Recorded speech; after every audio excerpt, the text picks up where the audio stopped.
માથે છે જમના દી હે લે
નાથ મારા કૃષ્ણ મુરારે હો કૃષ્ણ મુરારે હરો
कन्हैया मुरली वाला रे मुरली वाला रे कानोला मुरली वाला रे कन्हैया मुरली वाला रे कन्हैया मुरली वाला रे मुरली वाला रे कन्हैया मुरली वाला रे તમે જશોદાના છાયા રે કન્हैया मुरली वाला रे તમે જશોદાના જયા રે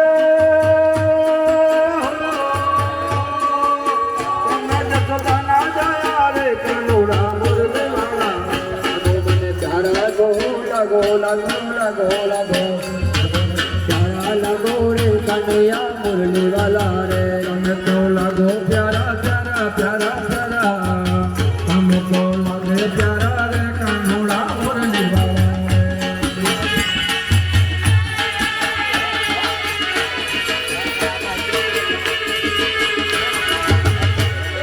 जय हो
गोपाल बोलो गोविंद बोलो हरि गोपाल बोलो गोविंद बोलो हरि गोपाल बोलो गोविंद बोलो गोपाल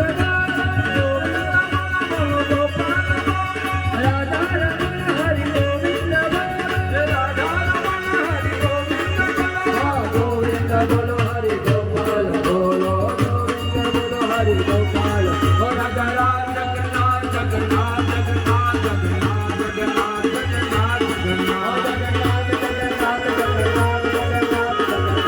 जगन्नाथ जगन्नाथ बोलो नाथों के नाथ जगन्नाथ जगन्नाथ जगन्नाथ जगन्नाथ जगन्नाथ जगन्नाथ पूरे नाथों के नाथ मेरे जय जगन्नाथ पूरे नाथों के नाथ मेरे जय जगन्नाथ पूरे नाथों के नाथ जगन्नाथ जगन्नाथ पूरे नाथों के नाथ जगन्नाथ जगन्नाथ बोलिए जगन्नाथ भगवान की जय युगल सरकार की जय।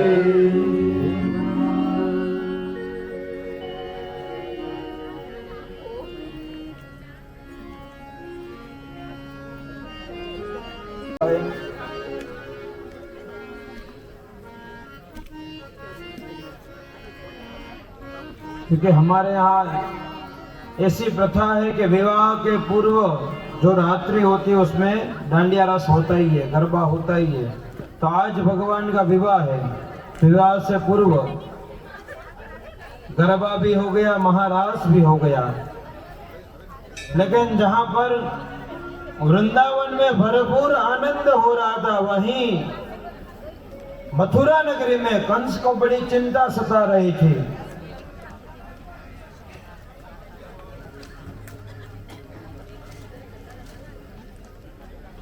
वह अपना काल ढूंढ रहा था कि कौन हो सकता है ऐसा बालक, कौन हो सकता है। इतने वर्ष बीत गए लेकिन आज तक मुझे इस बात का ज्ञात नहीं हुआ, ज्ञान नहीं हुआ कि कौन है मेरा काल। नारद जी का आगमन हुआ है। नारद जी ने कहा कि हे कंस, हे राजन, इतनी दुविधा में क्यों हो। कंस ने कहा, देवर्षि आपसे क्या छुपा है, आप तो सब कुछ जानते हैं।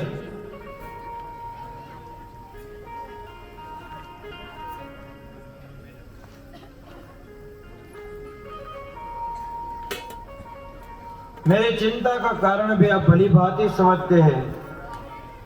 आकाशवाणी हुई थी कि देवकी के 8वीं संतान से मेरे मृत्यु है, वो मेरा काल बनकर आएगा, लेकिन आज तक मैं उसे पकड़ नहीं पाया हूं, ढूंढ नहीं पाया हूं, ना उसे मार पाया हूं।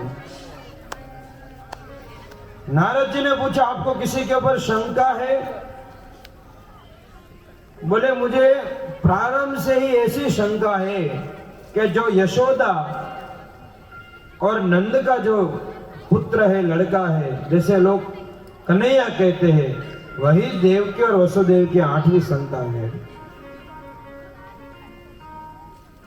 नारद जी ने कहा, कंस तेरी शंका के ऊपर थप्पा मैं लगाता हूं, स्टैंप मैं लगाता हूं, वही है तेरा काल, वही है देवकी और वसुदेव की 8वीं संतान, जो वृंदावन में नंद और यशोदा के घर पे रहता है।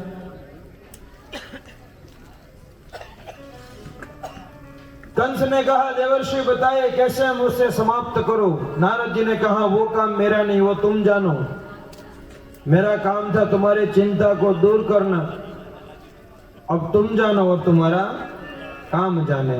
मैं तो चला। नारद जी ने नारायण नारायण की धुन आरंभ की और वहां से चले गए वो तो। कंस विचार करने लगा कैसे इस बालक को मारा जाए। मथुरा के अंदर जितने भी विद्वान लोग थे, जितने भी पंडित थे, सबको बुलाया और उसमें से एक विद्वान व्यक्ति ने ऐसा परामर्श दिया कि हम धनुष्य यज्ञ का आयोजन करते हैं राजन। यह यज्ञ होता है 5 दिवस का। कितना? 5 दिवस का।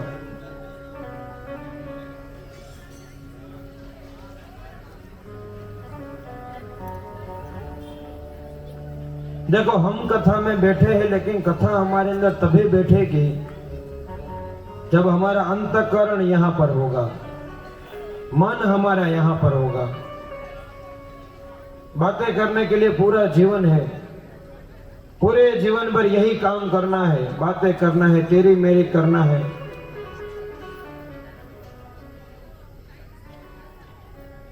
यहां आने के बाद अगर हम कुछ यहां से लेकर नहीं जा पाते तो ये हमारा दुर्भाग्य है।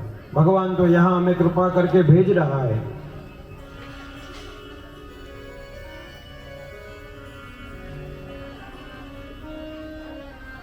और यहां से भी ऐसे संबंध बनते जो वर्षों वर्ष तक रहते हैं, जिन्हें हम हृदय से मानते हैं। अगर वो 1 साल 2 साल या 5 साल के बाद में मिलेगा तो हमें तुरंत अंदर से क्लिक होगा कि भाई साहब हमें ये स्वजन हमें कथा में मिले थे, कथा के द्वारा हमारा एक संबंध का निर्माण हुआ है। लेकिन कई बार हम परस बैठकर भी अगर वापस कभी मिलते हैं तो कहते हैं कि भाई साहब मैं तो आपको जानता नहीं हूं। तो कथा अगर जीवन में उतारनी है तो स्वयं को एक चित्त होना पड़ेगा।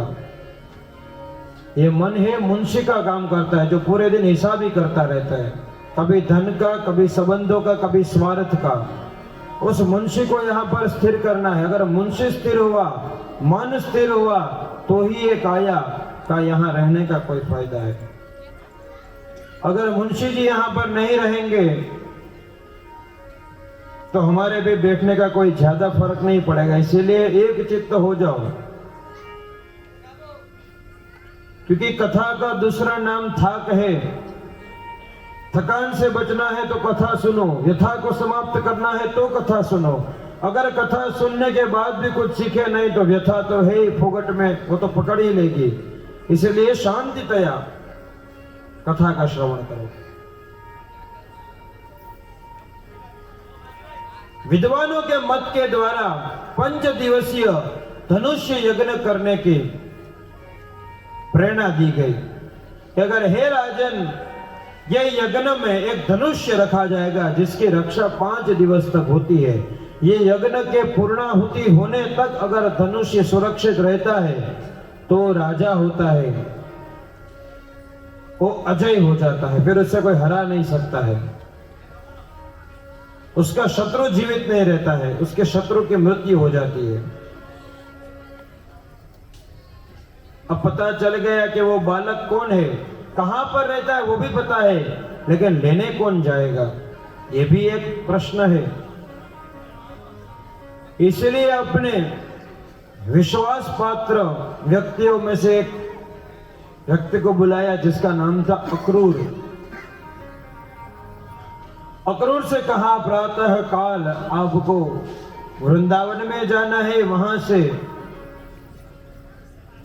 नंद के घर पर जाकर नंद और उनके दोनों बालक और सभी गोप ग्वालाओं को लेकर यहाँ पर पुनः मथुरा नगरी में आना है। उनको आमंत्रण देने जाना है और साथ में ही लेकर आना है। और अगर आमंत्रण से बात ना बने तो उनको निमंत्रण दे देना। यहाँ पर 2 शब्दों का प्रयोग है, आमंत्रण और निमंत्रण। आमंत्रण वह होता है जिसमें आपके आगमन या न आगमन से कोई कार्य रुकता नहीं, और निमंत्रण वह होता है जिसमें आपके आगमन के बिना वह कार्य अधूरा रह जाता है। तो अगर आगमन से बात बने तो आगमन, न बने तो आमंत्रण से न बने तो निमंत्रण लेकर आना, लेकिन साथ में लेकर आना है। और रथ भी कोई सामान्य रथ नहीं, सोने का रथ तैयार करवाया है। लेकिन यह सोना यानी कि अनिति से उत्पन्न हुआ सोना है, इसलिए वहां पर कली है। नगरी तो रावण की भी सोने की थी और कृष्ण की भी सोने की थी, लेकिन फर्क यह है कि रावण की वृत्ति नीति गलत थी और कृष्ण की वृत्ति और नीति सदा सर्वदा पवित्र थी। इसीलिए रावण के लंका जल गई और कृष्ण की जो नगरी थी उसमें से जो महल था वो तो आज भी है ही। उसका नाश नहीं हुआ है। स्वर्ण रथ तैयार किया है, लेकिन अक्रूर जी के मन के अंदर बहुत सारे प्रश्नों की लहरें उठने लगी कि कंस ने मुझे किस पाप में धकेल दिया है। वो तो भली भांति समझते थे प्रयोजन क्या है, किस कारण से यज्ञ हो रहा है। यज्ञ का मुख्य प्रयोजन तो यही था कि कृष्ण को मारने के लिए। और कंस ने तैयारी करवाई गई, वहां से शल तोशल चाणूर और मुष्टिक इत्यादि मल्ल को तैयार करवाया है। कोलिया पीड़ नामक हाथी को मदन मत करके मदिरा पिलाकर उसे भी सज्ज करवाया है। अक्रूर जी रथ को लेकर मथुरा से निकल तो पड़े हैं, लेकिन मन के अंदर एक ही विचार है अभी तक कि मैं इस पाप में से कैसे मुक्त हो पाऊंगा। मेरे अंदर कभी ये ग्लानि समाप्त नहीं होगी कि मेरे ही द्वारा इन छोटे छोटे बालकों का यह दशा हुई है। विचार करते करते करते सायं काल होने को आया है, और सायं काल के समय कन्हैया, दाऊ जी और अन्य मित्र सखा सभी गैया चराने के बाद अपने घर की ओर प्रस्थान करते हैं, घर पर आए हैं। अक्रूर जी ने ब्रजवासियों से पूछते पूछते नंद बाबा के घर का पता लगाया, और जैसे ही घर में प्रवेश किया वैसे ही कन्हैया ने देखा, उनका स्वागत किया है कि अक्रूर चाचा आए, अक्रूर चाचा आए, अक्रूर काका આવ્યા છે। दाऊजी महाराज और कन्हैया दोनों ही उनके चरण स्पर्श करते हैं, आशीर्वाद लेते हैं। नंद बाबा अक्रूर जी से मिलते हैं। कहा अक्रूर जी सब कुशल मंगल, कैसे है मथुरा नरेश, और कैसे हुआ आपका आगमन। अक्रूर जी कहते सब कुछ कुशल मंगल है, मथुरा नरेश भी कुशल है। आगमन का मुख्य कारण यही है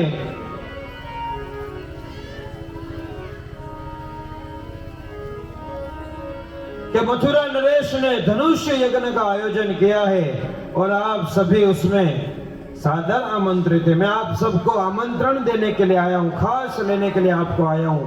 आप सबको इस यज्ञ में आना है। मथुरा नरेश का विशेष आप सभी को आमंत्रण है। नंद बाबा ने कहा यह तो हमारे लिए सौभाग्य की बात है, इतने बड़े राजा ने हम सबको आमंत्रित किया है, हम सभी अवश्य आएंगे। इतने बड़े राजा, इतना बड़ा राज्य और इतना बड़ा यज्ञ, इस यज्ञ के अंदर भाग लेना भी सौभाग्य की बात है। ये सब ब्रजवासी तो भोले थे, इनके मन में कोई कपट नहीं है। जो मुख्य प्रयोजन था उससे तो ये कोसों दूर थे। इनकी सोच इतनी पवित्र है, इनके विचार इतने पवित्र है।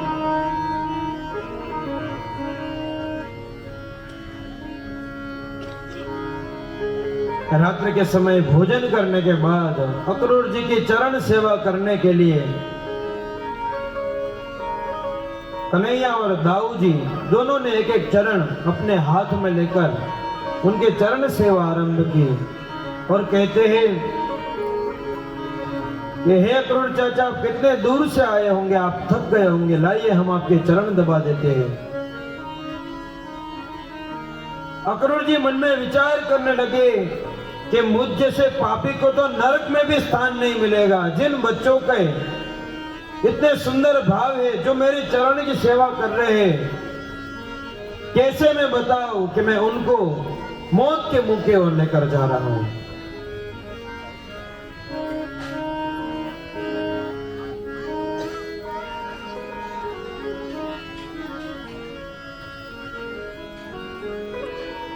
ये सब तो नंद बाबा और गोप ग्वालाओं के बीच में चल रहा था बात, लेकिन मुख्य व्यथा माता यशोदा के मन में थी। जन्म से लेकर आज तक कभी भी अपने हृदय से अपने पुत्र को दूर नहीं किया है। नंद बाबा ने गोप ग्वालाओं को बुलाकर कहा कि जिसे जो भेंट मथुरा नरेश को अर्पित करनी हो, वो भेंट लेकर प्रातः काल शकट को तैयार करके यहां आ जाए। हम सबके हाजिरी वहां पर अनिवार्य है, इसलिए हम सबको जाना पड़ेगा।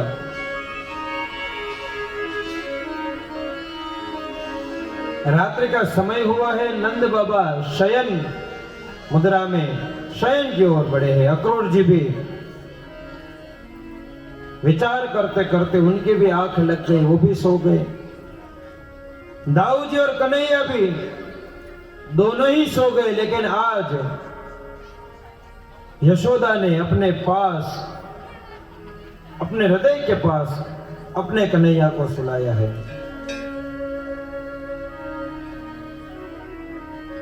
चाहे सर्दी हो, चाहे गर्मी हो, चाहे वर्षा हो, ब्रह्म मुहूर्त में नित्य प्रतिदिन अपने पुत्र को उठाते थे, अपने हाथ से ही श्रृंगार करते थे, वस्त्र इत्यादि अर्पण करते थे, अपने हाथ से भोजन का पात्र बनाकर उन दोनों को भेज देते थे मन की ओर। लेकिन आज वही यशोदा एक अलग मनस्थिति के अंदर पहुंच गए, खुद से ही युद्ध कर रहे हैं।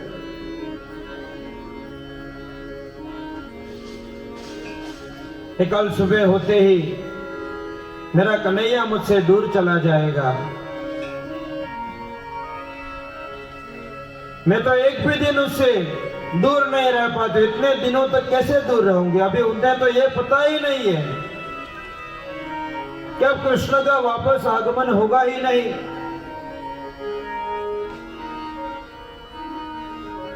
वही विचार करते करते चंद्रदेव से प्रार्थना करते हैं कि हे यदुवंश शिरोमणि, ऐसा कुछ चमत्कार करो जिससे प्रातः काल हो ही नहीं।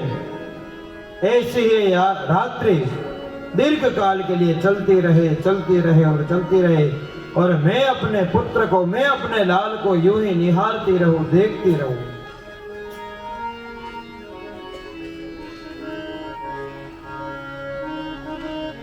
और अपने संतान से दूर होने के लिए बहुत हिम्मत चाहिए।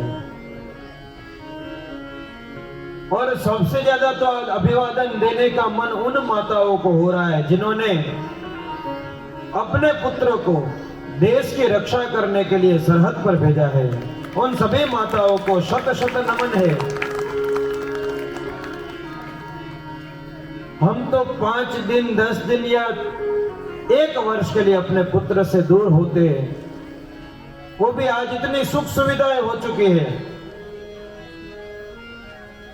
लेकिन जो माताएं अपने पुत्र को भारत माता की सेवा करने के लिए भेजती है, उनके लिए तो कोई आश्वासन है ही नहीं कि वो जाएंगे तो वापस किस रूप में आएंगे। वो तिरंगा फहरा कर आएंगे या तिरंगा में लपेट के खुद ही आएंगे, तो ऐसे कोई गारंटी है ही नहीं। लेकिन फिर भी वैसी सभी माताएं भारत माता की सेवा करने के लिए अपने पुत्रों को भेजती है। तो धन्य वो माता है और धन्य वो परिवार है जैसे वीर पुरुष को, राष्ट्र पुरुष को जन्म देती है। प्रातः काल हुआ है। नंद बाबा मंगल स्नान करके तैयार हुए, सभी गोप तैयार हो गए हैं, अक्रूर जी सज्ज हो गए, तैयार हो गए। लेकिन माता यशोदा के मन के अंदर वही धर्म युद्ध चल रहा है। एक तरफ कर्म है तो दूसरे तरफ प्रेम है। कर्म ये कह रहा है कि कृष्ण को जगाया जाए, लेकिन प्रेम ये कह रहा है कि सोने दिया जाए। जब तक सो रहा है तब तक मेरा है। अगर ये मेरा कन्हैया उठेगा तो अभी उसे तुरंत लेकर ये लोग चले जाएंगे सभी।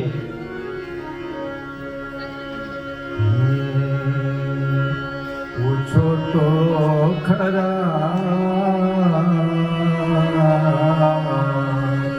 घायल ने सिखाए थे पूछो तो खरा घायल ने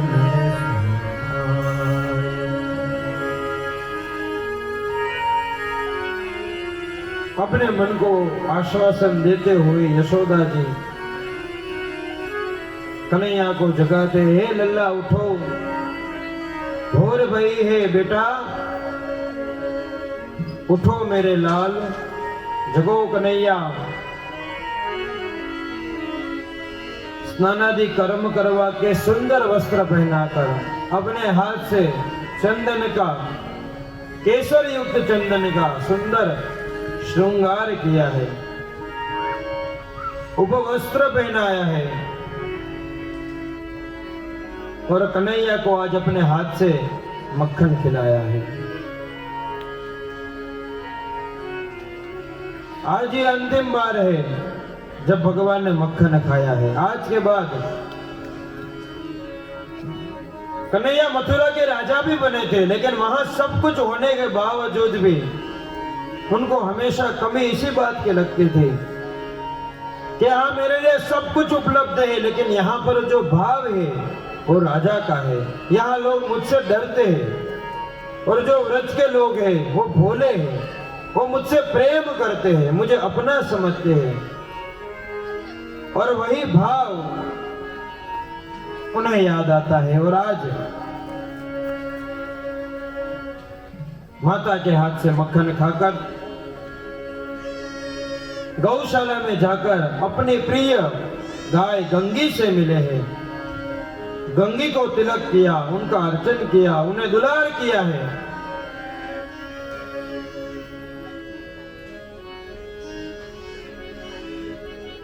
और जैसे ही इस बात का पता चला है गोपियों को कि कृष्ण हमें छोड़कर कुछ समय के लिए वृंदावन से दूर जा रहा है,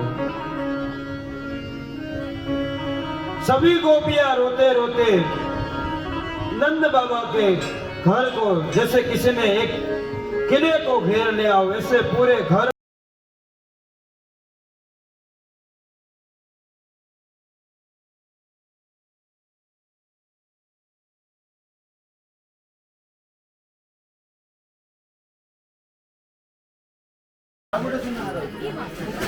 धोबी से कहा, चाचा नमस्ते। बोले नमस्ते, बोलो। खेत में से रिहा करवाया है। कंस ने अपने ही पिता को कारागृह में रखा था, कारागृह से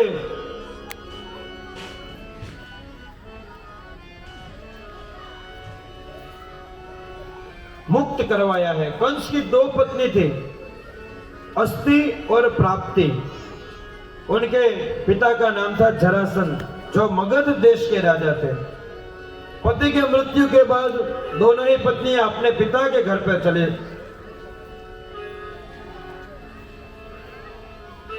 नंद बाबा को आज्ञा दी है, समझाया है कि आप सभी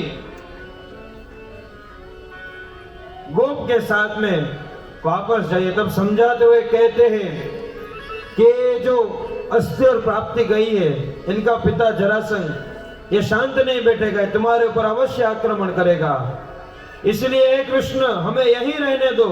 अगर वो सैन्य लेकर आएगा तो हम भी उसके साथ में युद्ध करेंगे। अरे तुम्हारे मित्र हैं, सिर्फ मक्खन खाने के लिए तुम्हारे साथ में नहीं रहते थे। अगर युद्ध होगा तो हम भी लाठी घुमाएंगे, हम भी चौर्य विद्या प्रसारण मंडल के सभी सभ्य हैं, ऐसी कोई बात नहीं है। कृष्ण कहते हैं कि मित्रों, जरासंध की इतनी बड़ी सेना के साथ में युद्ध करने के लिए बड़ी सेना चाहिए, शस्त्र चाहिए, बहुत कुछ चाहिए। इसीलिए मैं अपने कारण किसी को भी मुसीबत में डालना चाहता नहीं हूं। सबको समझाने के बाद रोते हुए नंद बाबा को और सभी गोपाल को, सभी गोवड़िया को वापस व्रज की ओर जाने के लिए कहा है। नंद बाबा जैसे ही गोकुल में आते हैं, यशोदा जी कहते हैं कि समाचार क्या है, सुनाइए। नंद बाबा रोते रोते कहते हैं कि हमारे ये सौभाग्य की बात है कि जिसे हम अपना पुत्र समझकर 11 वर्ष तक पाल पोस कर बड़ा कर रहे थे, वो हकीकत में हमारी संतान है ही नहीं। वो तो देवकी और वसुदेव के पुत्र है। देवकी जी बहुत, यशोदा जी बहुत रोने लगे। रोने का कारण पूछा तो बोले मुझे इस बात के लिए रोना नहीं आ रहा है कि वो मेरा पुत्र नहीं है। ये बात सुनकर मुझे तो इसलिए रोना आ रहा है कि मुझे उसके बिना सब कुछ सुना लग रहा है, मुझे उसके बिना कुछ भी अच्छा नहीं लग रहा है।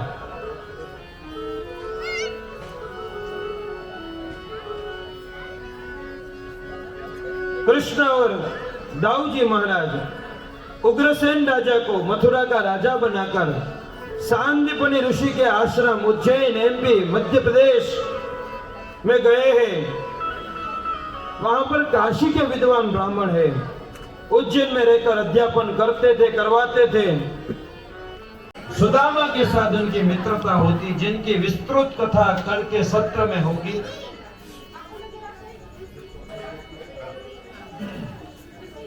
गुरु जी की सेवा करके गुरु जी को दक्षिणा के रूप में, देखिए हम कहीं पे भी विद्याभ्यास करने के लिए जाते हैं तो विद्या प्राप्त करने के बाद गुरु जी को दक्षिणा भी तो देनी पड़ती है, जिसे हम गुरु दक्षिणा कहते हैं। गुरु दक्षिणा के रूप में जो गुरु जी का पुनर्जीवित करके उनको गुरु दक्षिणा प्रदान सारमेकं स्वजन परिवृतम दोनों ही भाई वापस पुनः मथुरा में उनका आगमन हुआ। मथुरा में देवकी और वसुदेव ने सोचा आज दिवस तक हमारा इतना बड़ा हो गया, लेकिन हमने कोई भी उत्सव नहीं किया। आज उनके जन्म का नक्षत्र यानी कि रेवती नक्षत्र, नाना सुगंधि पुष्पाणि रेवती नक्षत्र आया। आज हम अपने पुत्र के लिए उत्सव मथुरा नगरी के अंदर धूमधाम से उत्सव हुआ है, जन्म नक्षत्र हुआ है। जो विधि विधान छोटे बालक के रूप में होते वो विधि विधान वापस किया है। नमोस्तु अनंताय सहस्रमूर्तये। कारागृह में जो संकल्प किया था वसुदेव जी ने कि मैं अपने पुत्र की सहस्र नामे लंबी उम्र के लिए गौदान करूंगा, आज इसलिए गौदान किया है। जैसे बाबा नंद ने सभी प्रकार के दान दिए, वैसे ही दान वसुदेव जी ने। जगन्नाथ महाप्रभु की जय, सुभद्रा मैया की जय, चक्रराज सुदर्शन महाराज की जय, आज की आनंद की जय, आनंद भगवान की जय, सायंकाल के समय होके भगवान की जय, सब संतन की जय, सब भक्तन की जय। नमः पार्वती पतये हर हर महादेव की जय। जय जय श्री राधे श्याम। देवगुरु बृहस्पति के प्रिय शिष्य उद्धव, जो कि उनके पितराई भाई थे, कजिन ब्रदर थे उनके। कृष्ण दिखते नहीं है, कृष्ण कहाँ है, कृष्ण कहाँ है, उद्धव जी ढूंढने लगे। तब महल के सबसे शीर्ष स्थान पर देखा तो कृष्ण तो रो रहे थे। बोले कृष्ण,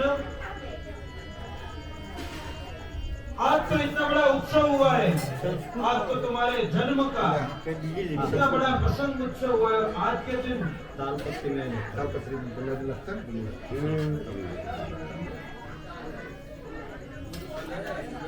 तुम रो रहे हो। इस दुनिया में सब कुछ मिथ्या है, जगत मिथ्या है, ब्रह्म सत्य है। ब्रह्म को जानो पहचानो, ये सब माया है। कृष्ण ने कहा तुम्हारी 100 साल पहले, लेकिन मुझे मेरे पिता बाबा नंद और माता यशोदा याद आ रही है, कोई नहीं रहा जो मेरी माँ है।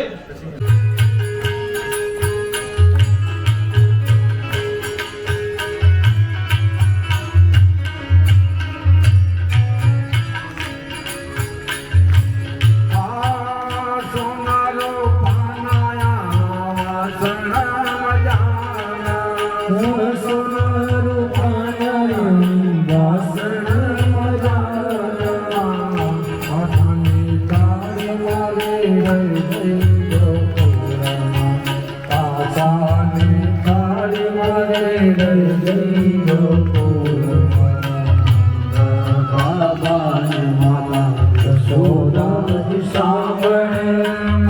लेता है वैसे हमारे सबके प्रिय अभिनव भाई मोहन भाई डेलकर यहाँ पर उपस्थित हुए। हमारे सबका जो भाव था, आमंत्रण था, उसको मान देकर हम थोड़े दिन पहले मिले थे। तब उन्होंने कहा, शास्त्री जी समय की व्यस्तता तो बहुत रहती है, लेकिन मुझे जगन्नाथ भगवान से बहुत प्रेम है, मुझे कथाओं से बहुत प्रेम है और कथाओं से मैं जुड़ा रहता हूं और वो भी बहुत सारी कथाएं सुनते रहते हैं। और हम जब जब भी मिलते हैं, थोड़ा बहुत सत्संग करते हैं, तो मैंने विशेष आग्रह किया था कि आपको इस कथा में आना है। और मैंने तो कहने के लिए भाव तो था ही कि वो आए, लेकिन विशेष बात यह है कि इतना उनका व्यस्त कार्यकाल रहता है, लेकिन फिर भी हमारे आमंत्रण को मान देकर वो यहाँ पर आए हैं। उनके साथ पधारे हुए सभी टीम, इंद्रजीत भाई और पूरी टीम का मैं जगन्नाथ मंदिर सेवा समिति की ओर से हार्दिक हार्दिक हार्दिक स्वागत करता हूं। सबसे मैं अनुरोध करता हूं कि वो व्यासपीठ पर आए और आशीष ग्रहण करें भगवान भागवत जी का।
साधन है, अगर साध्य साधना है भगवान को, तो मात्र और मात्र प्रेम है।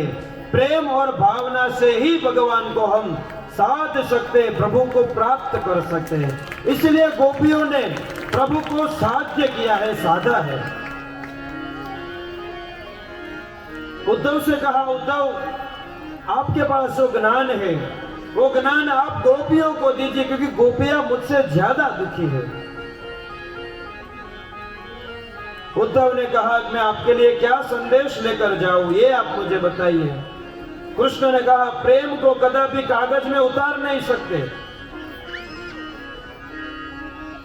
प्रेम और भाव वो तो वायु के समान है, जिसे सिर्फ अनुभूत किया जा सकता है, जिसे देख नहीं सकते। जैसे वायु, जैसे हवा यहां से पसार होती तो मात्र उसकी अनुभूति होती है, ईश्वर की अनुभूति होती है। वैसे ही प्रेम को सिर्फ मात्र और मात्र अनुभव किया जा सकता है, उसकी अनुभूति हो सकती है, उसे कभी भी कागज में उतार नहीं सकते हैं। कृष्ण ने कहा, अगर तुम ये कोरा कागज भी मेरी उन भोली गोपियों को दोगे तो भी वो मेरा भाव समझ लेंगे। ये कोरा कागज भी बहुत है उनके लिए। उद्धव जी ने कहा, अगर यही बात है तो कहां वृंदावन दूर है, प्रातःकाल होते मैं जाऊंगा, उन्हें समझाऊंगा। उद्धव जी बृहस्पति के शिष्य थे, इसलिए उनके अंदर ज्ञान था, प्रेम नहीं था। प्रेम जब तक वो कृष्ण से नहीं मिले, जब तक गोपी से नहीं मिले, तब तक उनके अंदर प्रेम का प्रागट्य नहीं हुआ। प्रातःकाल रथ चला है और रथ जैसे ही आगे बढ़ा है, वृंदावन की गलियों में जैसे ही रथ का प्रवेश हुआ, पत्र पत्र पुष्प पुष्प हर एक जन के हृदय से, अरे धरती की गोद से, रज की कण में से मात्र और मात्र कृष्ण कृष्ण कृष्ण, उसी कृष्ण की मधुर ध्वनि सुनाई दे रही है। अब जो ज्ञान है वो ज्ञान धीरे धीरे धीरे धीरे प्रेम से हारता जा रहा है। और गोपियों से जैसे मिला, गोपियों ने कहा, तुम कौन और कहां से आए हो? उद्धव जी ने अपना परिचय दिया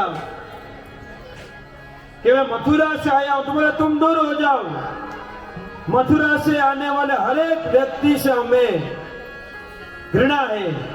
ऐसा ही तुम्हारे जैसा एक व्यक्ति आया था रथ के ऊपर बैठकर, जो बड़ा क्रूर था लेकिन अपने आप को क्रूर बता रहा था, जो हमारे कृष्ण को लेकर चला गया।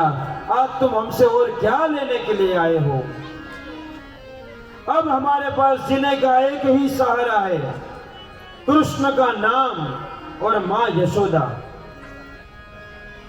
हम सब मिलकर अपने ही वेदनाओं के अंदर एक दूसरे को दिलासा, एक दूसरे को सहारा देकर जीते हैं। उद्धव जी आए तो उपदेश देने के लिए थे, लेकिन गोपियों का जो प्रेम था वो प्रेम देकर उनका ज्ञान सूक्ष्म होने लगा। गोपियों ने कहा यह तुम्हारा जो ज्ञान है वो भ्रमर जैसा है। ज्ञान प्रेम के सामने तुच्छ है, प्रेम के सामने कुछ भी नहीं है। अगर प्रेम है तो सब कुछ है। गोपियों के द्वारा संवाद समाप्त करने के बाद उद्धव जी गए हैं यशोदा के घर के पास। सबसे पूछा कि यशोदा का घर कहाँ है? कहाँ के जो आंसुओं की बहती धारा है वो जहां समाप्त हो जाएगी, वहां पर समझ लेना कि वही नंद और यशोदा का घर है। अपने रथ को उसी चिन्हों के द्वारा अश्रु की जो धारा थी वो धारा को देखते देखते जो घर आया, समझ गए यह यशोदा का घर है। नमस्कार किया, चरणारविंद स्पर्श किए। कहा बेटा तुम कौन हो? उन्होंने कहा मैं देव गुरु शिष्य बृहस्पति का शिष्य उद्धव हूं, मैं मथुरा से आया हूं। मथुरा का नाम सुनते कहा जहां मेरे कृष्ण रहता है वो मथुरा? बोले हाँ माते वही मथुरा। मां ने कहा मेरा पुत्र कैसा है, मेरा लल्ला कैसा है, मेरा कान्हा कैसा है, उसका कोई समाचार दो। अब तो हमने सुना बहुत बड़ा हो चुका है, उसके लिए कोई समय नहीं है। उसके आसपास नौकर जाकर रहते जो उसकी सेवा करते निरंतर। हमने तो यहां तक सुना है कि उसने कुब्जा के ऊपर भी अनुग्रह किया है। वो इतना बड़ा हो गया कि अपने माता अपने पिता हम जैसे व्रजवासियों भोलों को दगा देकर चला गया। हे उद्धव मैं तुमसे एक विनती करती हूं, कृष्ण से कहना कि अपने मां को वहां बुला ले, चाहे एक दासी बनाकर लेकर जाए। मैं वहां पर कोने में पड़ी रहूंगी। मथुरा की नगरियों को, उनके द्वार को, उनके मार्ग को स्वच्छ बनाऊंगी, सुंदर बनाऊंगी, वही चरणों में गिरी पड़ी रहूंगी। लेकिन मुझे यहां से लेकर जाओ, मेरा इतना छोटा सा संदेश मेरे पुत्र तक पहुंचा देना। माने तो मनावी ले जाओ रे, वो दादी है वो मारा वाला ने वडी में के दो। माने तो मनावी ले जाओ रे, वो दादी है मारा वाला ने वडी मथुरा न राजा चाचो ने भूली गया तो। मथुरा न राजा चाचो ने भूली गया तो। माने तीन बोले गया तो रे, वो दादी वो मारवाला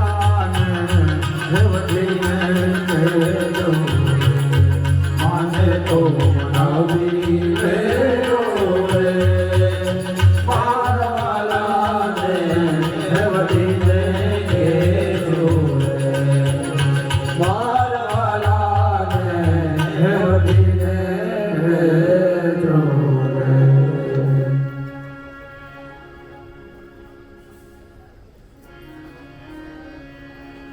उद्धव जी ने भी जब मां के इस करुण वेदना को सुना जितना भी ज्ञान का गर्व था वो समाप्त हो गया। अपने मन के अंदर कृष्ण के प्रति प्रेम का सैलाब लेकर जब मथुरा में आए, कृष्ण के चरणों में गिर पड़े, हृदय से लगाया और कहा, हे कृष्ण, तुम्हारी हर एक बात सत्य है। मैं गोकुल में जाकर आया हूं, लेकिन ज्ञान का और प्रेम का कोई तुलना नहीं हो सकती। अगर पूरे विश्व के ज्ञान का अगर एक तराजू में रखा जाए और सिर्फ मात्र एक कृष्ण नाम को दूसरे पलड़े में रखा जाए, तो कृष्ण नाम का जो पलड़ा है वो सदैव ऊपर रहेगा, क्योंकि कृष्ण नाम में प्रेम छुपा है। उद्धव जी को कृष्ण के द्वारा प्रेम का ज्ञान मिला है। अपने जामाता यानी कि जमाई का वध हुआ है, कंस का वध हुआ है, इस बात के मन के अंदर वैर वृत्ति लेकर जरासंध ने मथुरा नगरी के ऊपर आक्रमण किया है। अपनी 23 अक्षौहिणी सेना लेकर आक्रमण किया है। एक बार नहीं, 2 बार नहीं, अपितु 17 बार भगवान ने जरासंध को परास्त किया है। 18वीं बार जब जरासंध मथुरा के ऊपर आक्रमण करने के लिए आता है, तब कृष्ण ने दाऊद जी से कहा, आप मथुरा को छोड़ना पड़ेगा। अब एक नई नगरी का निर्माण करना पड़ेगा, जहां पर हम अपने सभी स्वजन के साथ में शांतितया रह सके।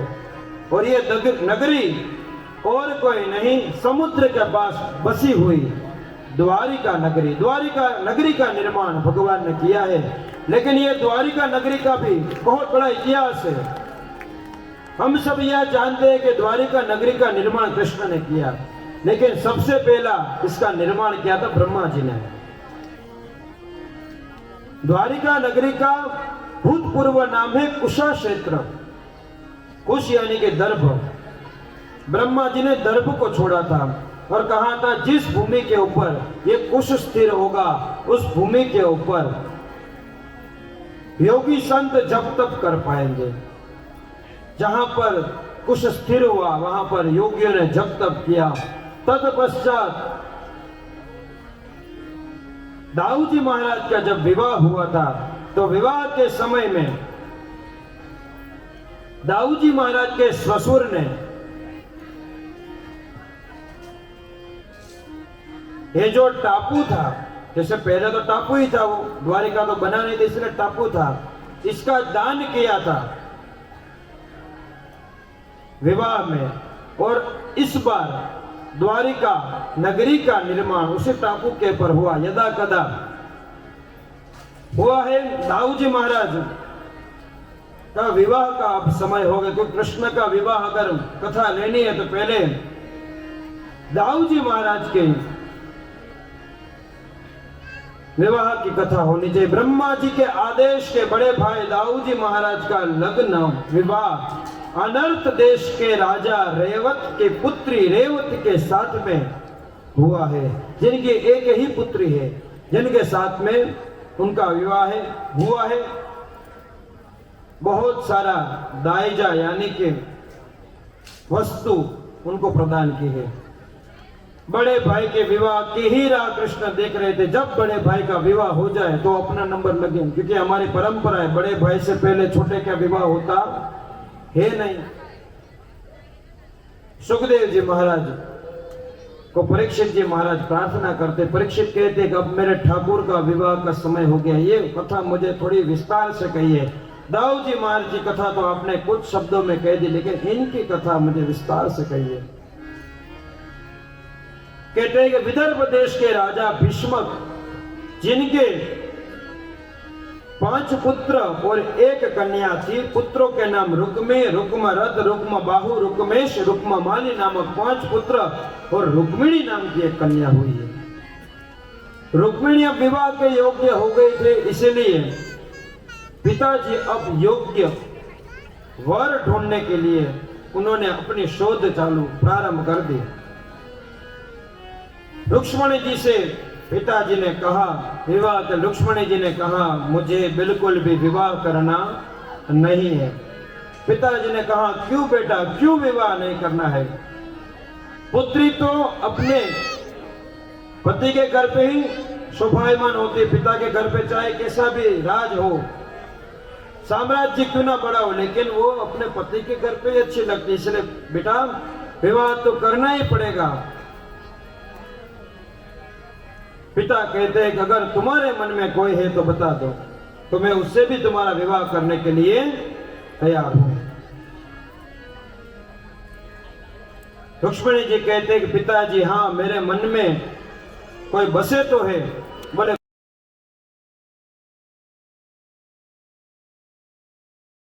लेकिन द्वारकाधीश अकेले नहीं आए, विवाह के कार्य में अकेला जाना चाहिए, बड़ों को लेकर जाना चाहिए। इसलिए आज्ञा की पालन करके अपने भैया दाऊद जी महाराज को लेकर गए।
स्वस्ति न इन्द्रो वृद्धश्रवाः स्वस्ति न पूषा विश्ववेदाः स्वस्ति नस्तारक्षो अविष्णवेः स्वस्ति नो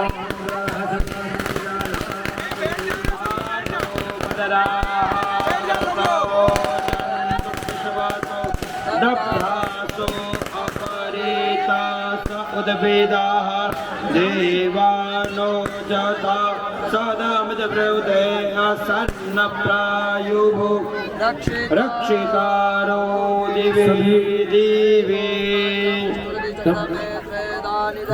सभी भक्तजन अपना स्थान ग्रहण कर ले। व्यासपीठ से 2 हाथ जोड़कर मैं आप सबसे विनती कर रहा हूँ, अगर मेरे विनती का आप मान रखेंगे तो बहुत सबको आनंद होगा। आप सभी बैठ जाइए। बैठे बैठे भगवान के विवाह को निभाना है। आप सभी को भगवान का दर्शन का लाभ मिलेगा, भगवान के आशीर्वाद भी मिलेंगे। तो सभी जन अपने स्थान के ऊपर बैठकर आराम से भगवान का विवाह का दर्शन करेंगे।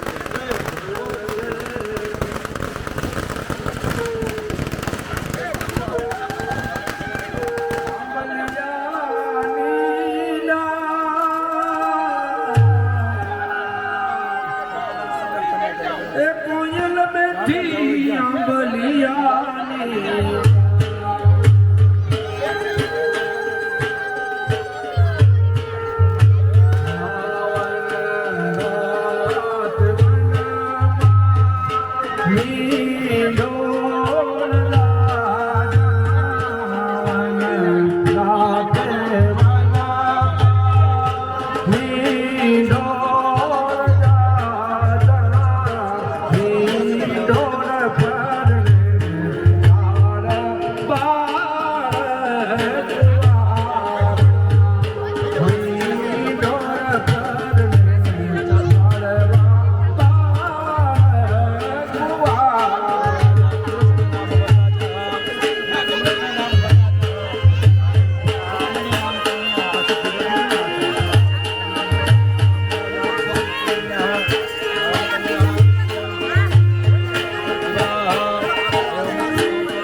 लगता है मुझको सारे संसार की शादी है।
उम्र तेरी छोटी है, नजर तेरी छोटी है, कैसे करा दूं तेरे प्यार से, ये दुखी चोरी से, भैया करा दे मेरे प्यार, कन्हैया मेरो लाल।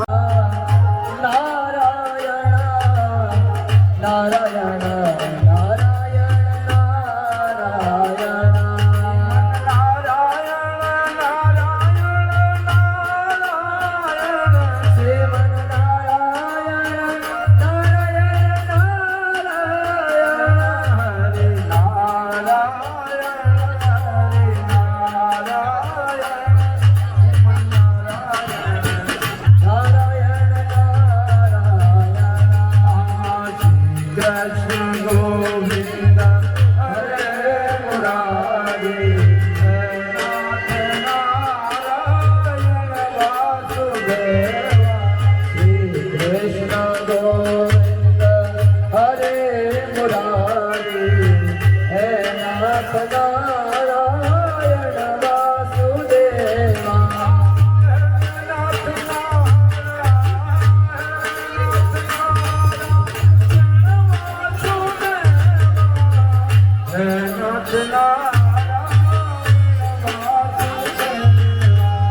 डांस नहीं किया, गरबा बहुत करा पर 7 दिन में डांस नहीं किया। डांस करने आए मन लागे थे बालो जसोदा नो लालो माधव मत भालो मत भालो माधव मत भालो मत भालो मन लागे थे बालो जसोदा नो लालो माधव मत भालो मत भालो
लक्ष्मी नारायण भगवान की।